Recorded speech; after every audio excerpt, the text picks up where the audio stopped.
Brake fail होने के बाइस काचीगुड़ा में आरटीसी बस की कई गाड़ियों को टक्कर। हैदराबाद के काचीगुड़ा इलाके में एक आरटीसी बस के ब्रेक फेल होने के सबब कई गाड़ियों से टकरा जाने का वाकया पेश आया। हादसे के दौरान बस बेकाबू होकर आगे बढ़ती गई और रास्ते में खड़ी मुतअद्दिद गाड़ियों को नुकसान पहुंचा दिया। खुशकिस्मती से किसी के जख्मी होने की इत्तला नहीं मिली।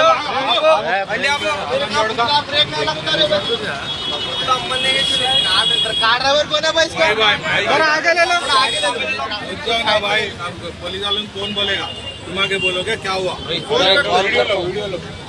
कॉल करेंगे जी, कॉल करके उठा के आता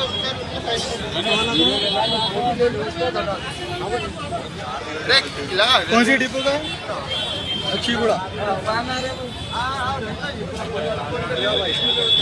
गाड़ी क्या है आलम होगा, ब्रेक लगा।